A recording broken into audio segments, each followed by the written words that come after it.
you know, for some strange reason, right? Yeah. So Del, we're gonna now. Last time we looked at Ogmore, which I do believe was the first one of this series, which was 9 weeks ago. And I tell you what, 9 weeks ago was a very, very long time. So Ghosts and Legends of Cymru, number 9 online. We've mentioned Mary Lloyd quite a number of times tonight. And when I say tonight, we'll mention her quite a lot tonight. We mentioned Mary Lloyd quite a number of times over the past 9 weeks. And what we're going to be doing, we're going to be looking at Mary Lloyd twice tonight. And what I'd like to do is I'd like to start off by maybe asking you a question, Del. When we think about the Ogmore landscape, other than Ogmore Castle and the stepping stones and Owen Glyndŵr, what else springs to mind? Oh, it's at the edge of the rocky bit with the cliffs, and then the other side of the river towards the west, it goes into the sand dunes. So it's a varied landscape. Yes. Wreckers. Yes. Those mad monks from the New Inn. Oh, definitely. Do you know what? We haven't done it. We haven't done a New Inn. We haven't done Merthyr Mawr, have we? We haven't. No. No, we haven't. Do you know what? Barbara and Sue will be missing Merthyr Mawr and all these other areas that we and Karen. Terrible. That's a nice little introduction, sort of topographically paints the landscape. And I think the best thing to do is a bit of a scratch and sniff. And by now, Del, you should know that I am absolutely loving drawing. So there's Ogmore Castle. And for those that don't know the landscape very well, there's the Ogmore River. And that's the Ueni River. And I always say to people that I made a mistake many years ago. And the mistake was that when I was given a talk at Ogmore Castle, me being a wide boy as I was at 19 years old, giving a talk at Ogmore Castle, this lady at the back said, "Why is it called Ogmore Castle?" And you know what? I said it's called Ogmore Castle because it's alongside the River Ogmore, which is the same mistake everybody makes, but it's not alongside the River Ogmore at all. That is the River Ueni.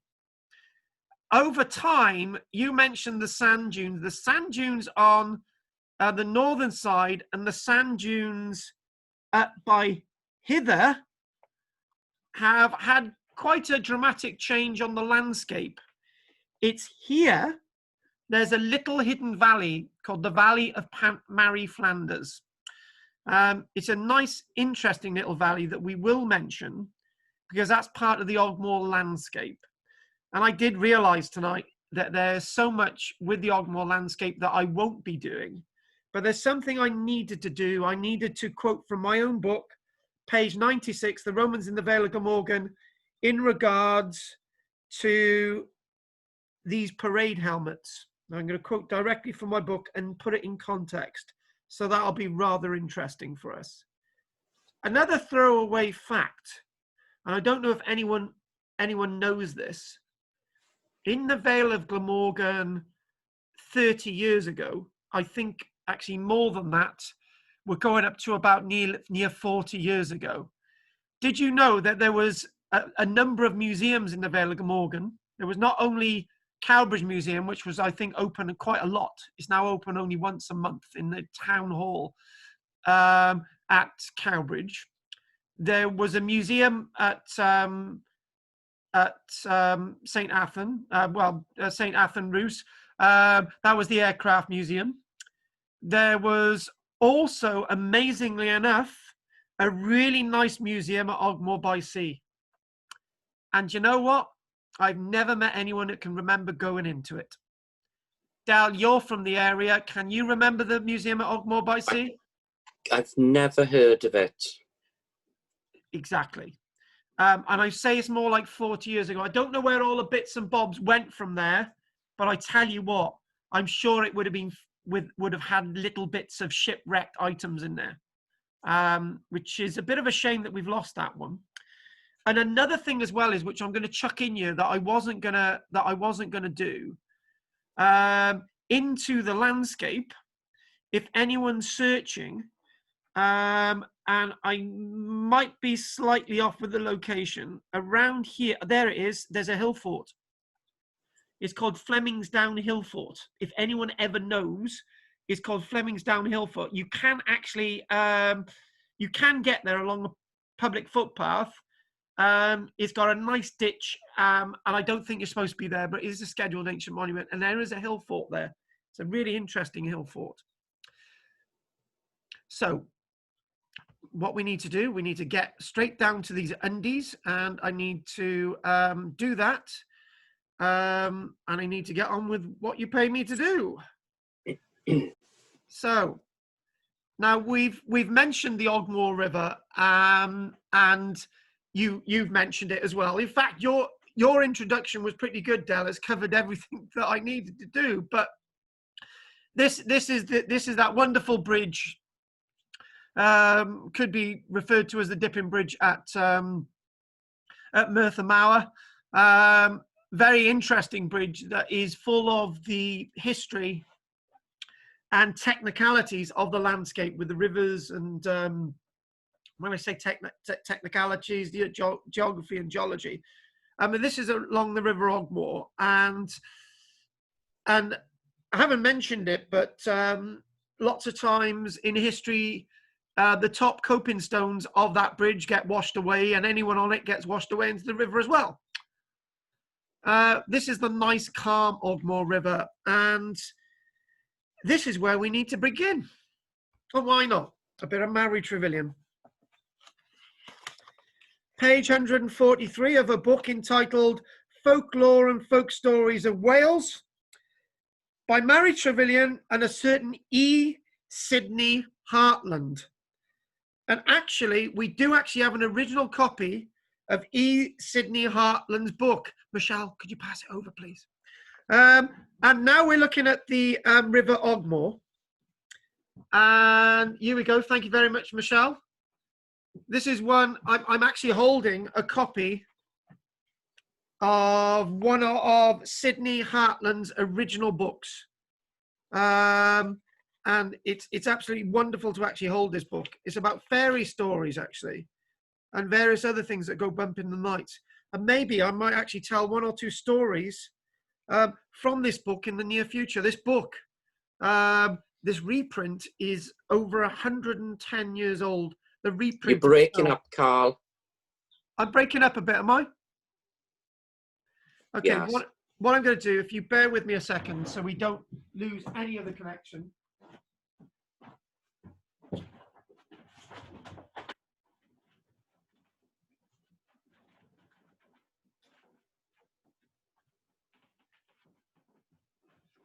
Sorry about that, Del. Okay. I think strangely at this time every single week we seem to have a problem. I think it's when we mention Mary Trevelyan. So this is hence why I need somebody on the lectures with me. So wonderful book there. So as we're actually at Ogmore, here we go. Am I sounding loud and clear? Yeah, that's a lot better. Good. The River Ogmore appears to have been a favourite depository of all kinds of treasure.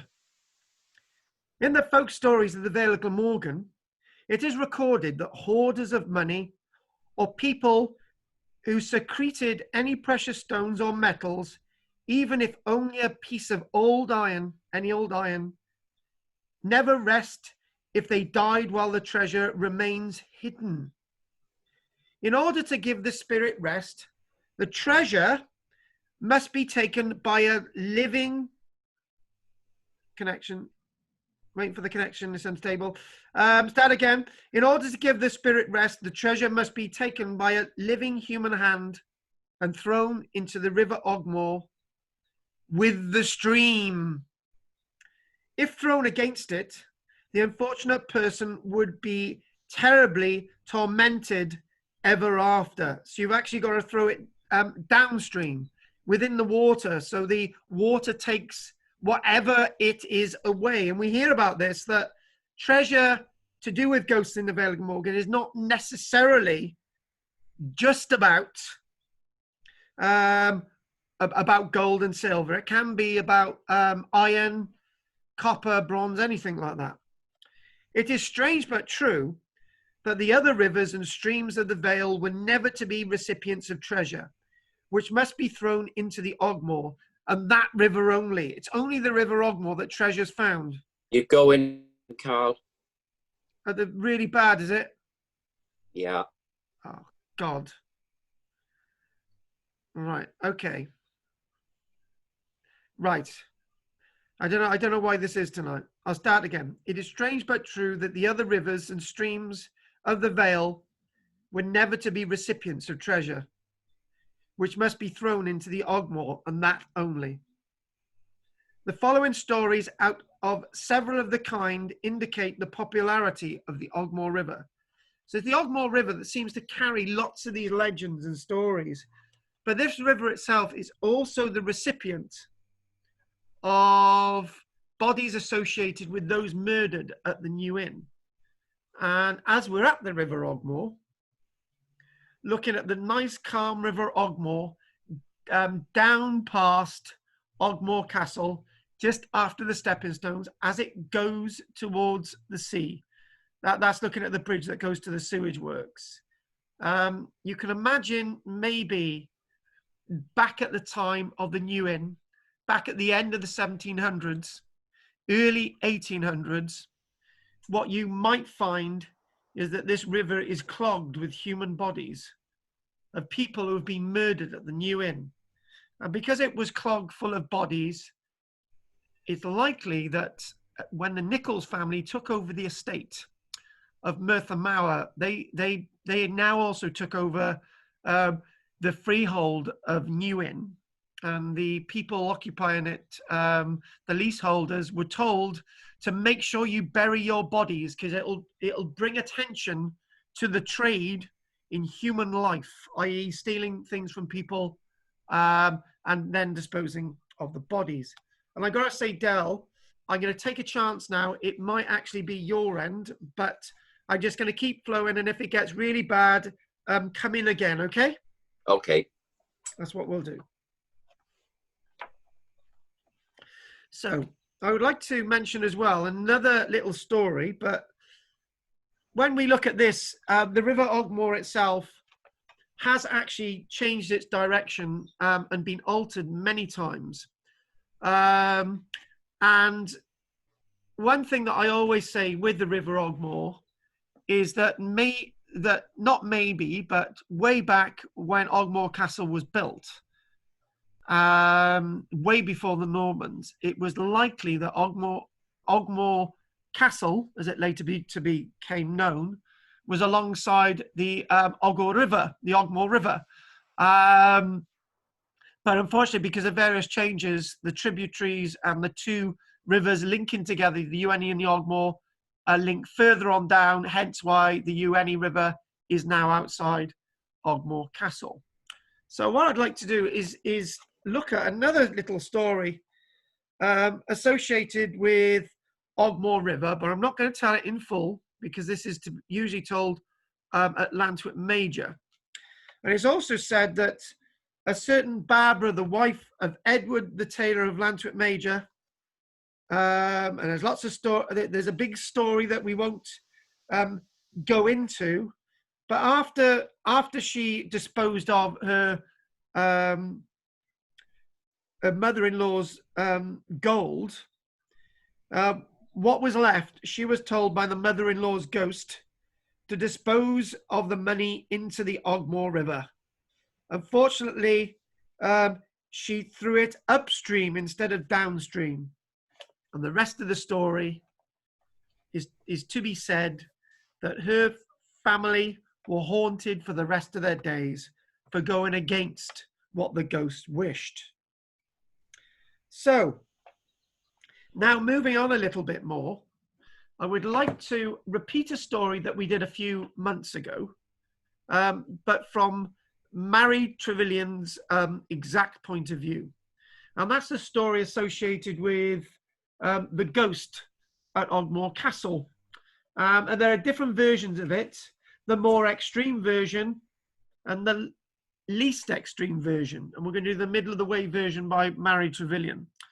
And again, looking at this landscape, again, rather interesting. If I can get my little cursor out. This showing clearly what's going on with the rivers. The Ogmore River, the Ueni River, and Ogmore Castle. One thing that I always say about Ogmore Castle is that back in the day when the castle was constructed, people from deep water with not so shallow bottom vessels would access the back of the castle to get to the harbourage at the castle, because this landscape was very boggy, basically all the way around the castle. So the only way to actually get to the castle would have been via going up the river and actually going then to the harbour at the back. That therefore means, with all that said, that these stepping stones, which are said to be ancient, which are here, are not ancient at all. They were probably constructed about 300 years ago. They have never been ancient, and they were never associated with the castle. And the point I'm just going to mention, for those that want a little bit more detail, that the two rivers themselves, this is how it probably was. The River Ogmore probably met. Hang on, let's try and draw. The River Ogmore probably met, probably something like this. And because the River Ogmore was the larger of the two rivers, hence why this location became known as Ogmore Castle and not Ueni Castle. When we think about this landscape, not part of this lecture tonight, I would like to mention as well that if any of you actually look at your maps, further on up here, there's a very strange embankment. And that very strange embankment might actually be part of a defended settlement from probably just before the time that the people originally constructed Ogmore Castle, which might be in the late 900s, early 1000s, about 100 years before the Normans got to the area. Deleting all that again. Okay. How's it sounding now, Del? Yeah, it sounds better now. There's no no interruption, and it's not fading out. Good. So what I'd like to sort of look at now is we're going to go on a little bit of a journey. But before we go on that journey, I did promise you that story associated with Ogmore Castle. And that's what we're going to do now. We're going back on our images again. And I do believe there is our Ogmore Castle. And I remember when we did the lecture on Ogmore Castle, again, I think that was the first one 9 weeks ago. We had quite a bit of a crowd on that one. And the story that I told was very different than the story I'm going to tell about a certain white lady or a certain witch that frequented Ogmore Castle. Don't worry, Karen, it wasn't you. Ogmore Castle had a white lady who was supposed to guard treasure, which was kept under the flooring of the tower, which I'm pointing to. A man accosted her once, and she took him to the spot where she asked him to lift a large flooring stone. This he did, and in a hole under the stone, he found an old crock full of golden guineas. She said, "Take 1/2, said the white lady, "and leave remainder for me, she said. He did as he was bidded and replaced the stone. But you know what? My interjection, people get greedy, don't they? There's lots of stories, there's lots of morals about these ghost stories. One evening, he thought he might as well have the other portion, and accordingly lifted the stone and filled his pockets with the gold pieces. Just as he was leaving the castle, the White Lady appeared and accused him of theft. He denied having taken the gold, but she made him take off his coat, and in doing so, the money rattled out. The White Lady then set upon him, and to his dismay, he found she had claws instead of fingers, and with these, she nearly tore him to pieces. He shouted and tried in vain to get out of her grasp, but this he was not able to do until she had badly used him.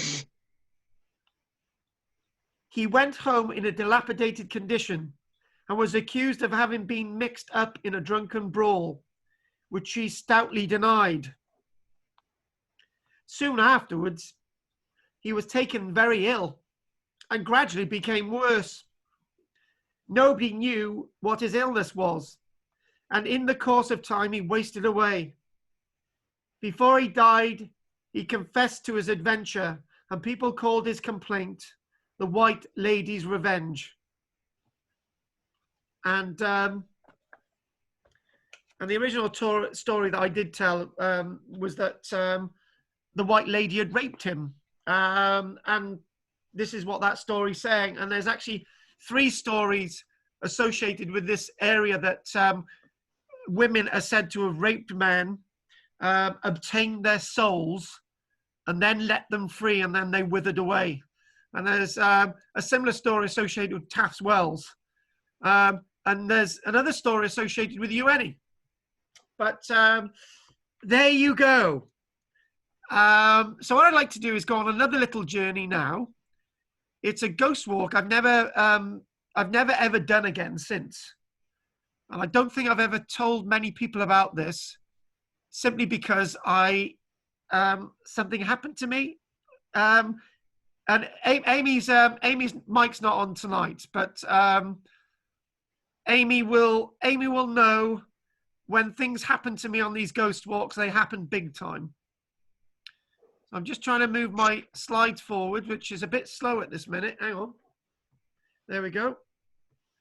I've had a very strange experience at Tinkerswood, which I've told you all about, and an extremely strange experience at UNE as well. So what I'd like to do now, I'd like to get the arrows out. I'll just give you a couple more details, which would be very useful for some of you, no doubt. Crossing that off my little list.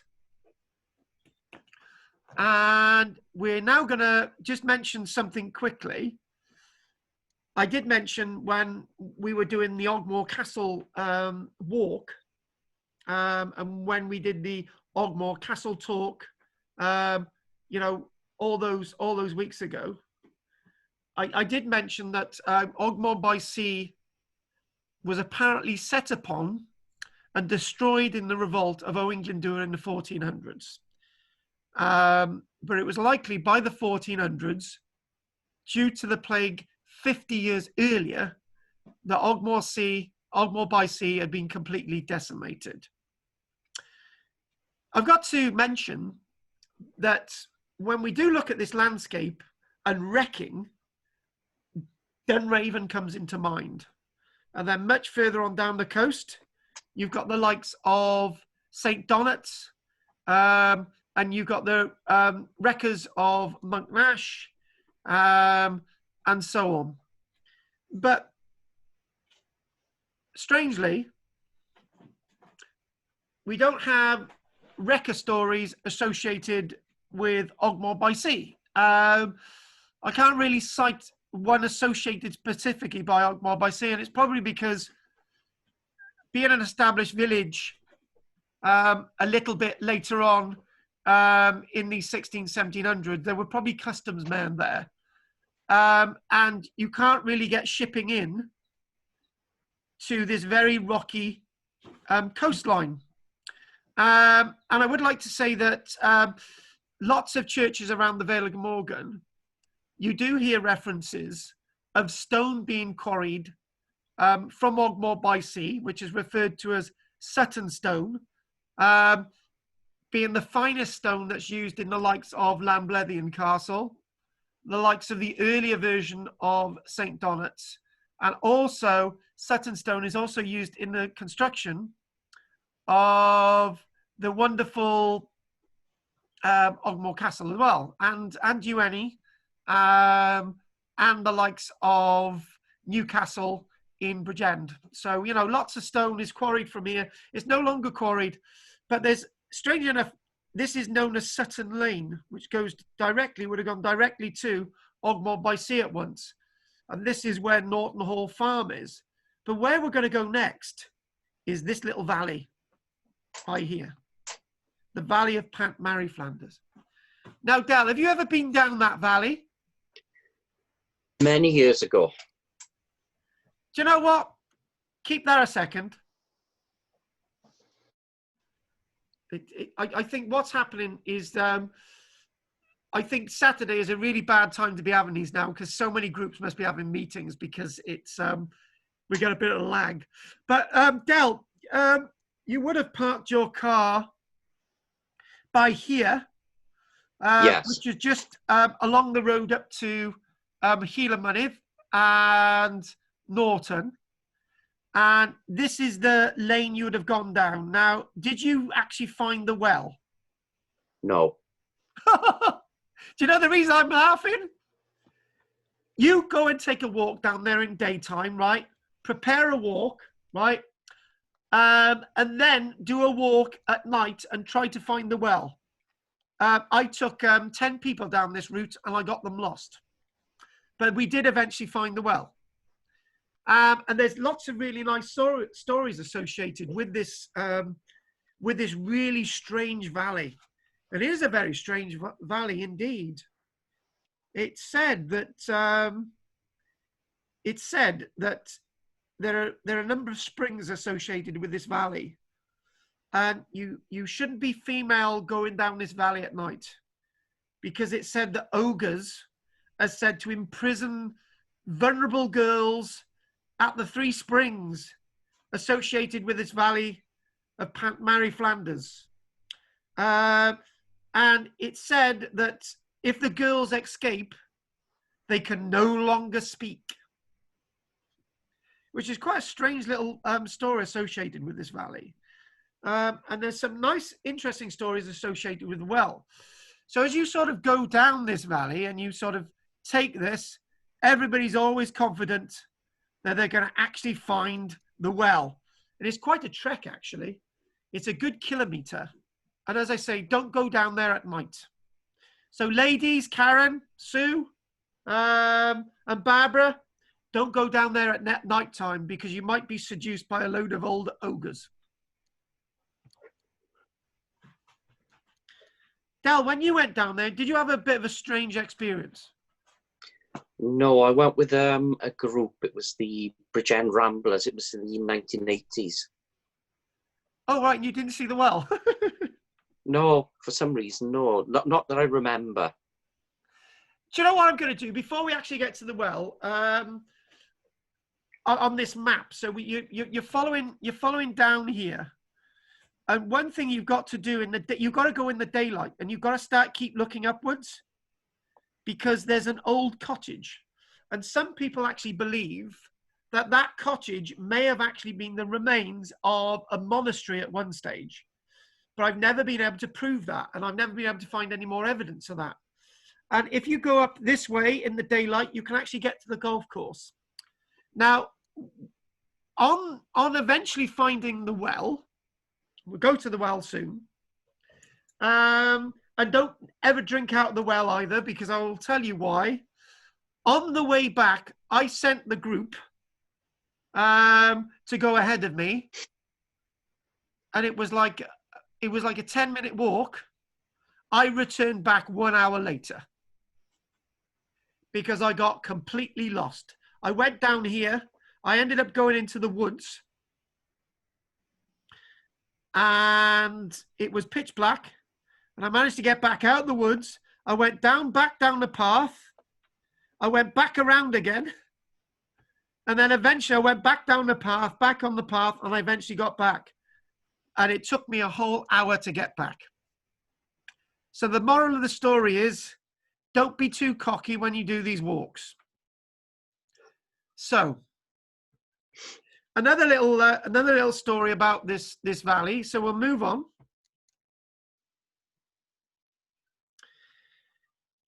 It said, particularly with the valley of Mount Parry Flanders, and actually it sort of rises steeply here and gently up this way, and there's sort of rocky outcrops as well. And strangely enough, the well is actually up here. It doesn't look like it is, and it's all very, very sandy. You're actually walking along sand when you actually go down it. Now, the mistake that we originally made when we were going up there in the dark was to sort of go down this way. But then eventually we come back up and we eventually managed to get to the well. And obviously my mistake is that I got really disorientated and I followed this part of the trackway. And it said that this valley, there are wicked men. And these wicked men are said to rob and murder. And the bodies of those who have been robbed and murdered are also disposed of in the River Ogmore. And an interesting thing about the legend, because of all the robbing and murdering, no crops will grow in this valley. Well, obviously, the real reason why the crops won't grow in this valley is because it's a very sandy valley. You can't sow any crops there. It's not meadow-like. It's very sandy. And this is a legend known as the legend of the wild and wicked men.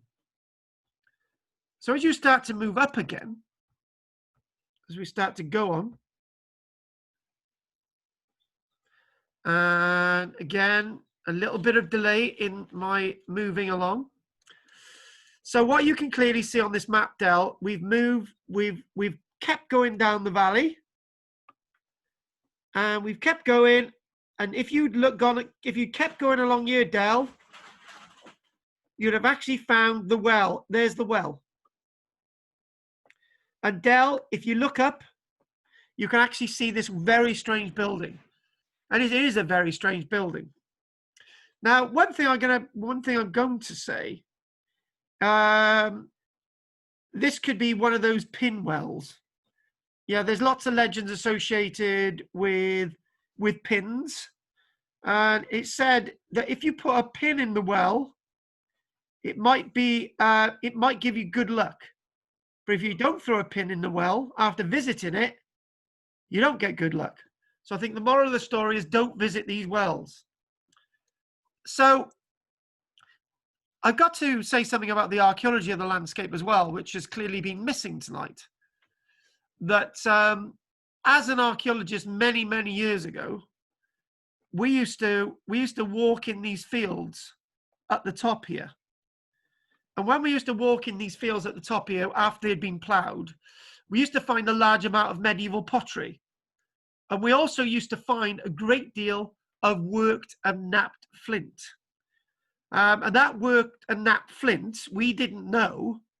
But a few years later, after field walking in these fields, they actually reported that they'd found a Neolithic causewayed enclosure, the first ever found in this part of South Wales. And since then, they found a number of causewayed enclosures.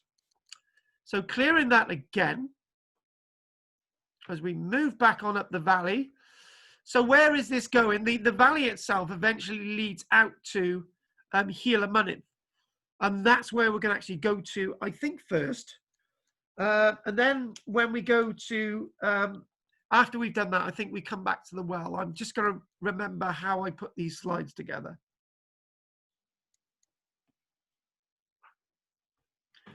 We cut that out, and hopefully it'll move. Here we go. Another image coming up. I'm sorry about this, folks. I don't know what's happening, why it's so slow. This is an image of that building. And this image associated with the building is believed to, it's described here in my notes, the Pant Mary Flanders ruined cottage, a cottage of a Flemish weaver. And it's interesting that they mention Flemish weavers because there's lots of Flemish settlers in the Gower, and there's lots of Flemish settlers in West Wales. And it's a legend associated with a Flemish weaver. But the other legend is that this could almost certainly be what's left of a monastery. But again, I don't know anything more than that. There it is. Is really, really cute. And so obviously you never got to this stage, Del. No. I can't imagine why you went on a ramble and they didn't take you up here.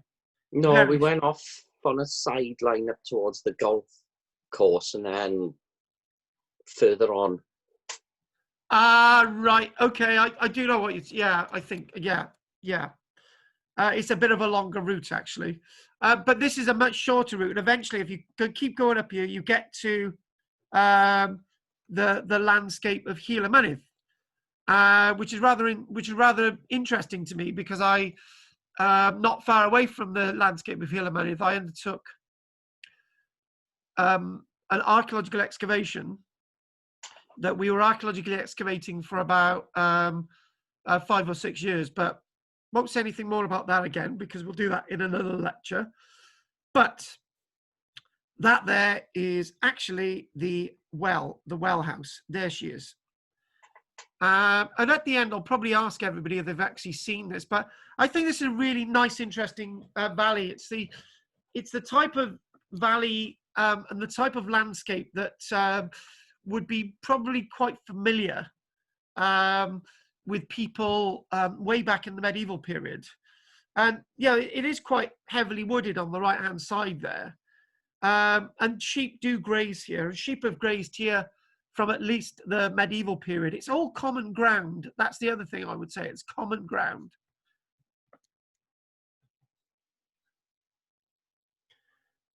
Waiting for it to change. There she is.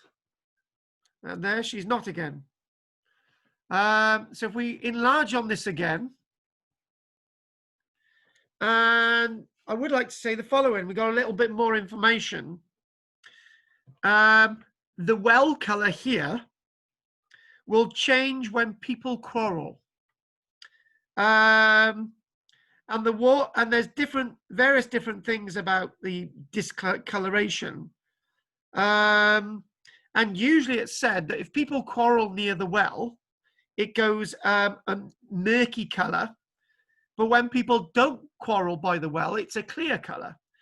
And when we went there at night after finding it, it's got a little bit of I think that stone as you go in is actually Sutton sandstone. The rest itself is the local Lias limestone. And you actually go over here and you actually then go into it. And it's actually really fresh water. But don't stupidly do what I did that night. I went in there, right? Took a scoop of water out, started drinking it, only to have somebody shine their torch into it, and there was a dead sheep in there. And Del, I did spit the water out. It wasn't quite a nice experience. But there would have been. Can you go back a bit, Carl? What's that? Can you go back a bit? It's it broke up the dead. Right. Okay. I will go back a bit, and it's really shame we got such a bad connection to that. It really, really is. Okay, I would say that when we went there, I said about when you're quarreling, it's murky water. When it's clear, it means that things are positive again. I also said that when we went there that day, the stone that is pointed to, that was Sutton sandstone, and then obviously the other stone itself is the local Lias limestone. And when I went there that evening and drunk out of it, I didn't know that there was a dead sheep in there as well, and it wasn't a good experience at all. And I'm really surprised you didn't see that that day when you went there, Del. So it is quite a nice building. Have you ever seen anything like this around, Del, in your travels? Yes. Where to? Yeah, there's one in Puff, one of the lanes, St David's Well, and there's one at Kenfig Pole, very similar shape. I think the St David's Well. I think you're right about that. It's a little bit bigger, I think. Yeah, it's got a bit of the St David's one. Yeah. The Iweni one is a lot like that one. No. Not the Iweni one, sorry. Kidwelly. Kenfig Pole one. Yeah. Oh, no, not Kidwelly. Kenfig Pole. I got it wrong as well. Yeah. There are a number of other examples. Isn't there one at Nottage as well? Yes. I think there is. So it's on the roundabout. It is. Right by the roundabout. Yes, it is. And Del, I'm actually thinking your connection is really bad. So I'm thinking maybe that it's either my end or it's your end. I'm not sure. But anyway, it could be my end. What I'll do, Del, I'll keep flowing, right? And anything you've missed at the end, then we'll come back to it, okay? Yep, fine. Just take a note of it.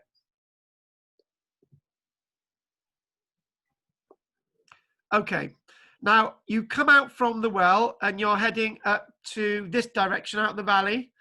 And interestingly enough, when you come out on the left-hand side, it's marked on the maps. There are a couple of Bronze Age burial mounds, and you need an archaeologist to find them. So if anyone wants to hire an archaeologist for the day, you can actually get me to actually show you where they are.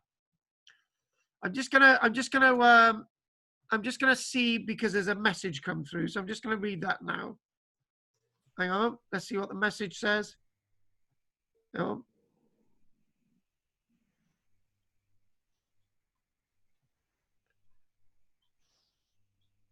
Oh, apparently it's my end. Right, okay, it is my end. Right, okay, sorry. Okay, here we go. So as you come out the valley and you actually move on a little bit more, and hang on, my cursor's not letting me do anything. Hang on. We do have a problem a second, so let me just change this a minute, Del. I'll go quiet a second. Technical problems tonight.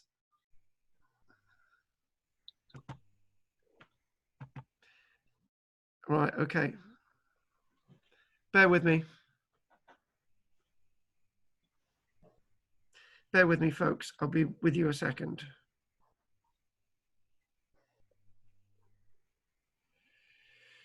Hang on a minute. I'm nearly there. I'm just trying to check something a minute. We do have a technical problem this end. Hang on.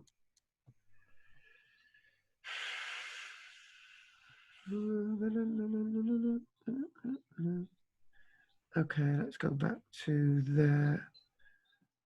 Okay, 1 second. Right, okay, I'm just going to change the screen again. See if that helps. Sorry about this. Oh, come on. Right, okay. Okay, I've changed the screen, so I'm gonna, right, okay.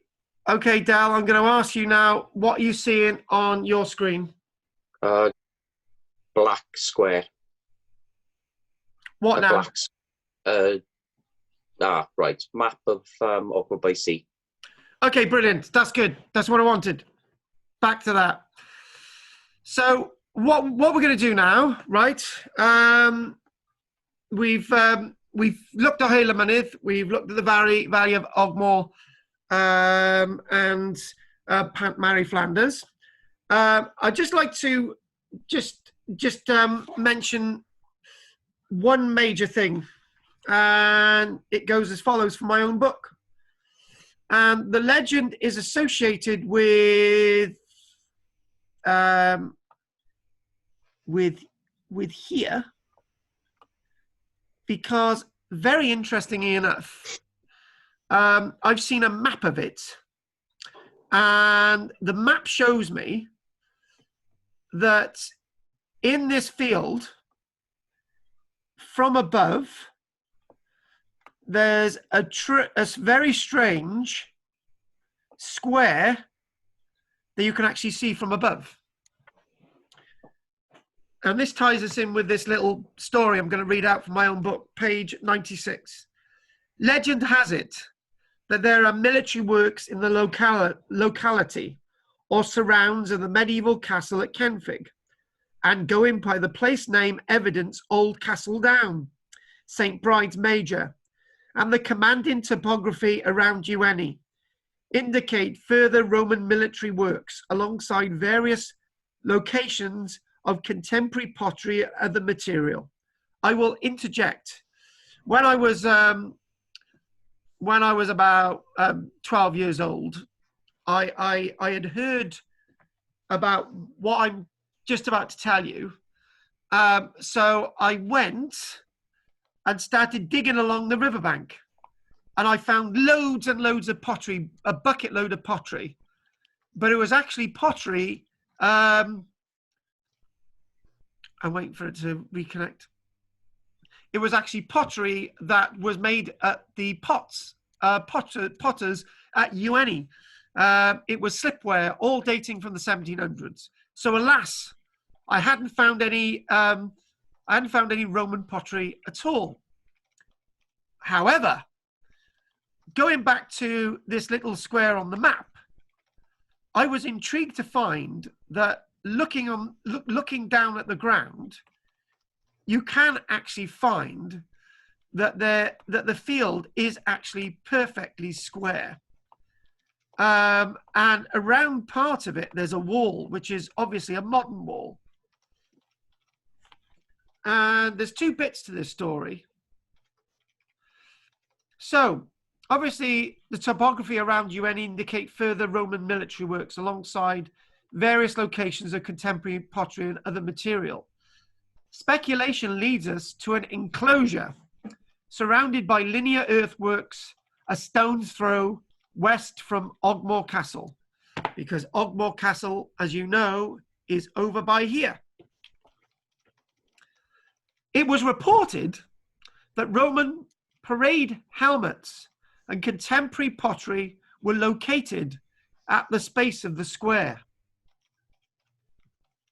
And it's then saying the author has excavated this site with his students with no resultant discoveries of Roman date. Sites of Roman military works are projected at a number of other locations. However, field work has revealed no fresh evidence at these locations either. Roman pottery has also been found at the location of Candleston Castle. Potentially, the medieval fortifications were based on Roman earthworks at Candleston Castle. And it might be similarly to say that there may have been something Roman to create the foundations later on of the princely site at Ogmore Castle, and then later on the Norman castle at Ogmore Castle itself. Now, we're practically at the end, but one thing I'd like to share with you is that when I was married in 1997, we camped out in this field because we had like a medieval banquet and we had medieval tents and all the rest of it. And when we camped out in this field, I decided to dig dig a big pit in the ground that was going to be used as a toilet. So as digging this pit in the ground about 1 meter deep, I kept digging actually beyond 1 meter, and it was about 2 meters wide. And did I find any remains of a Roman fort? I didn't. Did I find any pottery? I didn't. But it's intriguing that on the maps in the 1800s, that at that locality is marked as a Roman fort. I would also say that with the legends that we started off with, nothing that I'm aware of has ever been found that is gold or silver in this river. But it's intriguing to say that dotted along this landscape is lots of evidence of Neolithic activity dating back 5,000 years ago in the form of flint. So on that moment, Del, I'm going to actually call it a day. I would like to ask if you've got any questions. Have you got any questions? And did it break up, and have you missed anything? No, I've not missed anything. I could get an idea of what you were saying when it was breaking up. One of the things I wonder about with the movement of the river, because it's moved quite a bit, you know, in the 50 odd years that I've known it. Possibly whatever was in the ground has been washed away. Yes. You know, and if anybody was throwing things into the river, then the course has changed so much or silted up, because I remember up until the 70s, they used to moor little fishing boats and things up the river. Oh, right. Almost up as far as the bridge that goes to the sewage works.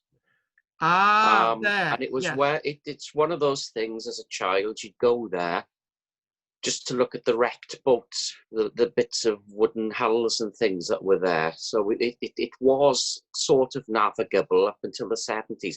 I think because of the silting of the mouth, they just abandoned it. And obviously, when we think about ships sailing into that sort of, you know, inlet, these weren't great big vessels that were being wrecked in the 1600s. You know, these were small small vessels, nothing like a galleon or anything like that. A small brig or something. And fairly flat bottomed as well. They would have been perfect for sailing up here, but obviously when we think about the stepping stones, they would have definitely not been there. And I get one of my greatest bugbears, Del, and I know you know this, that when anyone mentions ancient, but they're only talking about the medieval period, they're talking about a ship from the time of the Mary Rose, I get very upset, because ancient means before the Roman period or the Roman period itself, and nothing after that. So if you haven't got anything else to say, I'm going to put all the mics on.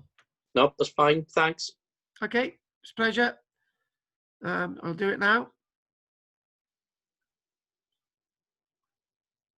Right, okay, right, stop sharing. Usual rule, if anyone doesn't want their face seen, then fair enough. Make sure you blank yourself out. So what we'll do, we'll get everybody unmuted. And we shall shoot. Was that interesting for you all tonight? Yeah, anyone need to unmute themselves, need to do so now? Right. One question, my good friend. Can I ask you, John? I'm going to ask you something, John. You've got this message here. Daft thing is, I can mute myself, but you cannot mute me. Seemingly all interesting stuff. Another anomaly, as compared to my church goings on, is that I can only message. All right, so it's nothing to do with the lecture, John. Okay, well it was, but fair enough. Go on, John. You speak. Stop that, lad. I'm here to try and help you with the technical goings on. It's not a case of one getting one over the other, and I hope you appreciate that. I do, John. Go for it. Go for it. Ask us the question. Right. Well, stop this clever sodding it, which is a polite way of putting it. Right. Now then, Fleming's Down Hill Fort. Is it Roman or is it Iron Age? Iron Age. It's not. It's Iron Age. I do believe that I've written something about it as well. Fleming's Down. There have been Roman artifacts found at Fleming's Down as well, but it's not Roman. It's definitely dated from the Iron Age. So, Right, thank you for that. right. So, Amy, have you got anything else to say? Just that I'm not a vulnerable woman, and I would go to those wells. Okay, fair enough. I don't know where that came from. What about you, Karen? You're a witch, so you could just fly away on your broomstick. I'll go over on my broomstick. Yeah. Yeah. What about you, Gillian? No, it was good. I think I might have driven up there. I'm not sure. What? Up to the little valley bit. Ah, right. Okay, fair enough. And not knowing what it was. Ah, right. Yeah, exactly. Can I ask you, Gillian, was I sounding loud and clear tonight? No, you weren't, Carl. I missed quite a bit of it, actually. I do apologise. I'm sorry. No, that's okay. The recording this end will be going out, so you'll be able to re-listen to it as well. Yeah. I think what it is, again, lots of people are using this technology now, so we shall see. What about, who have we got left? We got the two wicked ladies in Lantwit. So Barbara and Sue. Well, it did get fragmented by the loss of contact. So, I have trouble following it because of that fragmentation. I do apologise, but There we go. That's the first time that's happened. So, but other than that, you all got something out of it, yeah? Yeah. Yeah. Right. Anyone else want to say anything else before we all go? No. No. Okay. And I've been. We've got a new crow living with us at this minute, and she's decided to wander about. So, if you've heard a bit of rustling in the background, it's the new crow. A new crow? Have you got an old crow? No, she's upstairs in asleep. No, but basically, it all started off with Bran in 2018. She lived with us for the best part of 8 months, and then we had our Sherpie. She lived with us for about 10 months. And the other day when Michelle was leaving work, there was a little crow looking up at her door with her parents squawking, and this crow was flightless. So we brought it back, and when she's ready to go, we'll just we'll re-release her down that way. So. Oh, so what do you feed her on? Well, this one likes eating cat food. She has about 1.5-2 packets of cat food a day. Good girl. Well, that's a lot. That's more than the cats. Well, that's more than the cat eats because she's eating it all.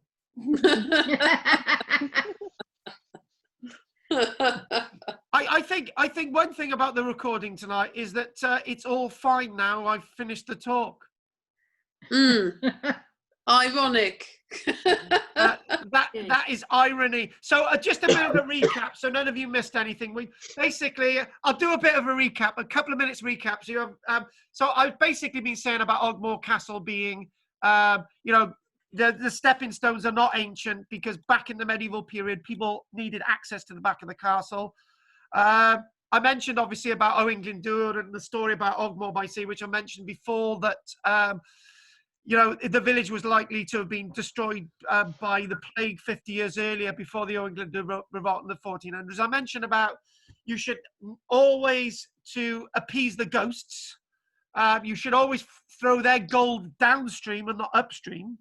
And the two rivers, Ogmore and Ueni, have become unified further down towards the sea. The two tributaries have joined together.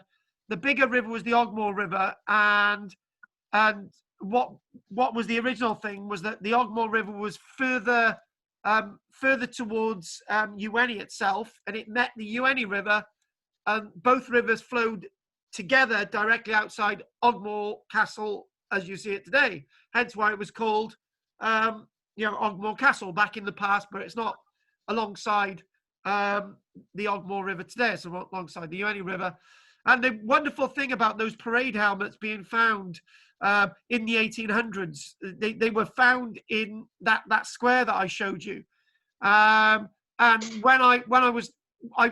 we've looked there, we found no archaeological evidence of any Roman material as well. And one thing that I haven't mentioned tonight is when we were excavating at near Norton Hall Farm, when I was describing a little bit about the pottery that we were finding in the field. We used to find lots of medieval pottery and lots of flint. But strangely enough, we never found a single piece of Roman pottery in that field. And it's very rich agriculturally. And you're thinking, why is there no Roman pottery in this field? Why has there been no muck spreading from any Roman buildings in this field?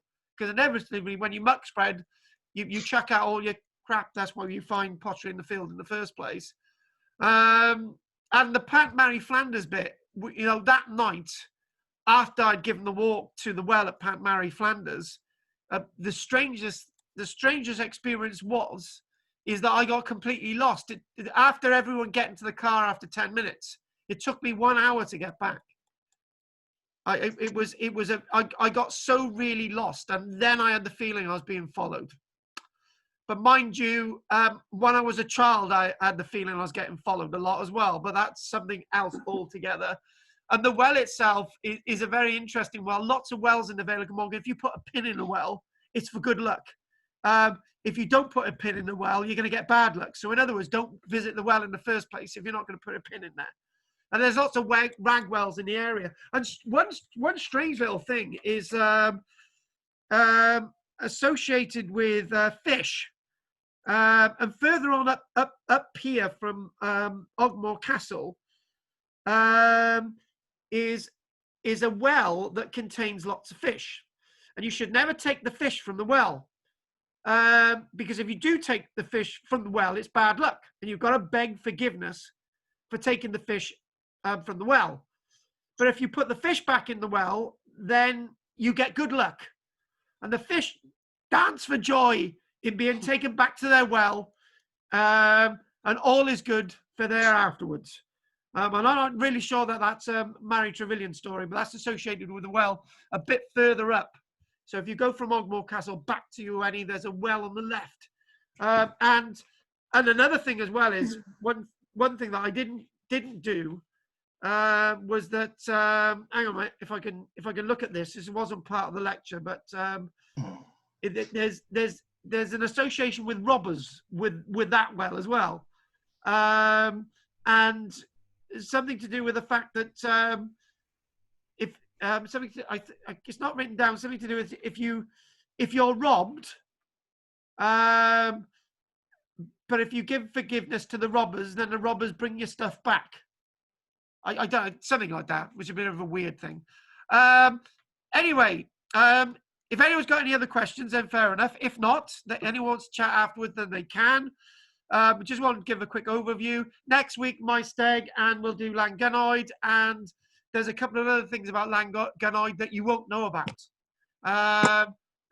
That's what we're going to do. So if there's no more questions, thank you very much. And I'll be speaking. Right, can I just mention one thing as well? Is we had a committee meeting last night, and you will be getting a phone call on Monday, and you'll continue to get phone calls until the end of June. And then the phone calls will stop, and they will only go to people that are still isolated at that point. So I thought I'd mention that. So I'll be speaking to you on Monday.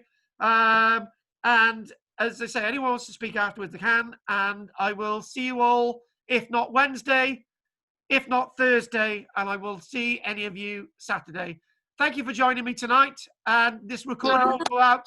Thank you very much to Barbara, everyone. Gillian, Del, Karen, Amy, and John. Night-night. Night, everyone. Thank you, Carl. Night. Bye. Night-night. Bye-bye, folks. Night-night. Night-night, Gillian. Night-night. Night-night. You've got a nice smile there, Gillian. Have I really? I've got a croaky voice. Oh, no, I'm so sorry that didn't go well. Yeah, it's just, it's really bad when something like that happens. No, it's all right. It's not your fault, Carl.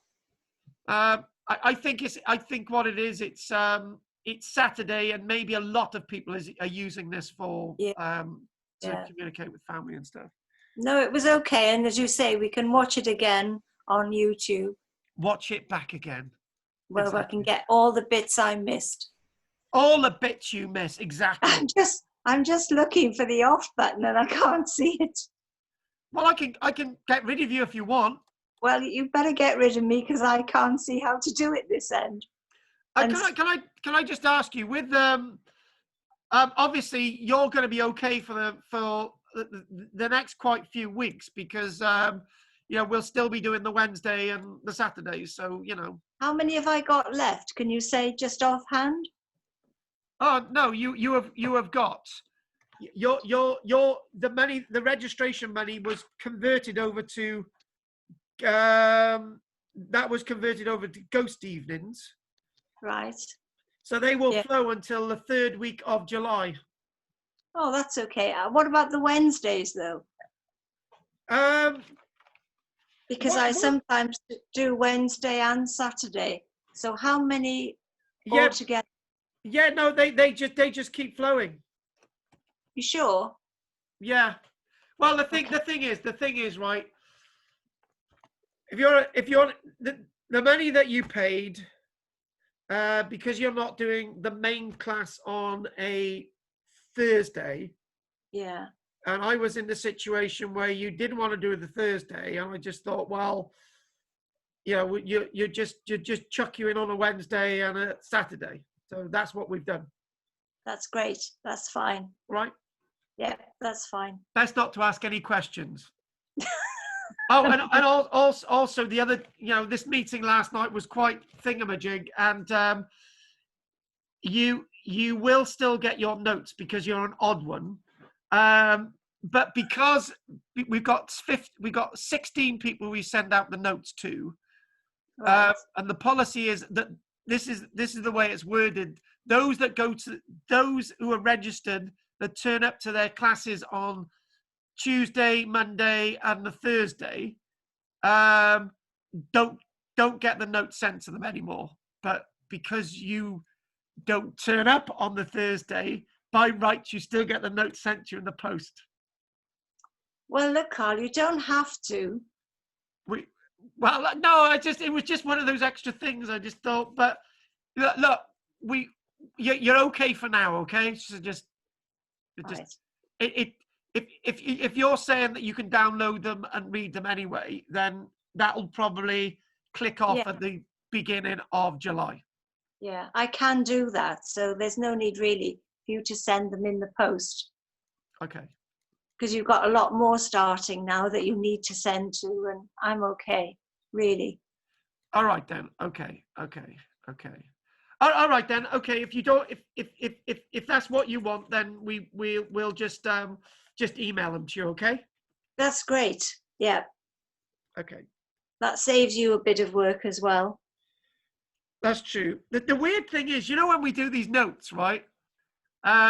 I get them printed off. The longest bit is printing them off, because when me and Michelle sit down, right, I've got headphones on and she's there and she's got a stamp thing and the stamps, and I hand her an envelope and a sticky thing, and I go sheet 1, sheet 2, sheet 3, and she clips them, and all that for one person done in about a minute and a couple of seconds.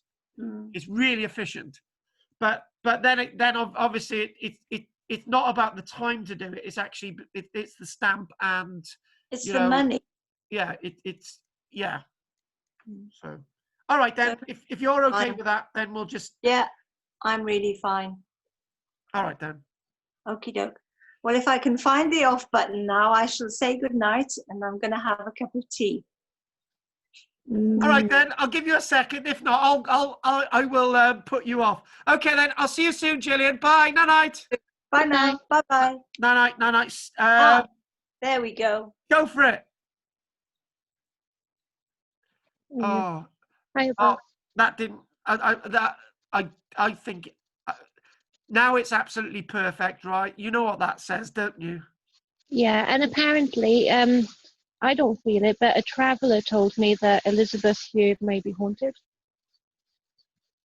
It could have been her. I don't know. Hold on, my earphone fell out. Sorry. Why would it be her anyway? Simply because They she's still felt there. they felt a bad presence with it. I don't know. Maybe it's not. Then maybe it must be your ghosts on your end, Carl.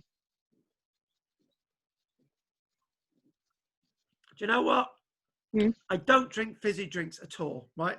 It's the Right. first one I've had in 2.5 months, and Wow. it tastes absolutely glorious. Or is it Vimto? Yo, Vimto fizzy. Do you know, I absolutely hated the taste of Vimto when I was a child. Mm. But when you haven't had a fizzy drink in ages, I don't care what it was.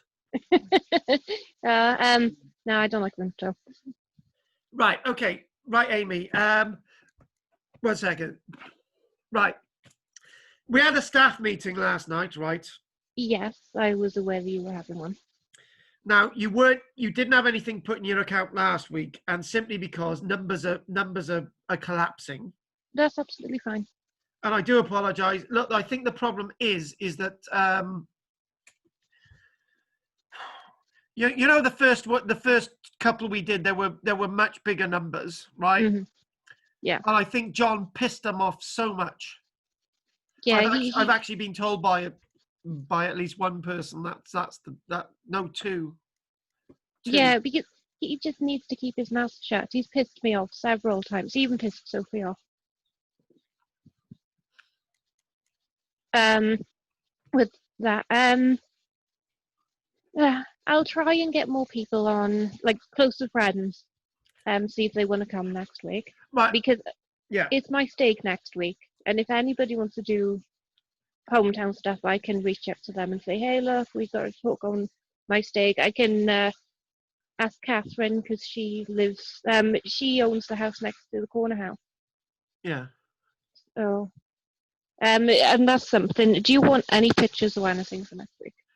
Yeah, can you get me some? Send them to me via email, okay? Anything, and I need to know exactly where they are. Yeah, I will. Me and my sister have been on about wandering up there because it's only a 10-minute walk from me here. So, yeah. And I know. What was it? Remember when we went to Southern Down? There's a guy saying that Merlin or King Arthur was meant to be buried here or something. I think he must have got it mixed up though. Oh, yeah. I can remember that one. Yeah. But what king is it? It's meant to be King Edward's seat or something like that. I'll look into it. My parents know. That's meant to be by one of the farms. I'll look into that. So this is. I got to be honest with you. This is fucking strange, right? For 20 minutes, there's been no problems with the connection. I know. Strange. Strange. It is strange. Right. Anyway, so I would say that yeah, we'll have a chat about how we develop this and how we go forward next week. Okay. No problem. Right. So we'll be doing another 8 anyway. So, but doing another 8 with literally, it'll be another 8 with about 1, 2, 3, 4, 5, maybe 6. Okay. Well, Sophie said I did ask Sophie if she could come tonight, but she said she's skint. She doesn't get paid until Wednesday. Okay. So I'll get her on next week. I'll say there's more about my stake. So. Okay, please do that. I will. Don't worry. And that's it. And thank you for Highgate Cemetery after my birthday. Oh, cool. Awesome. Yeah, I think that's all I have to say. But I'll bring in a different doll next week.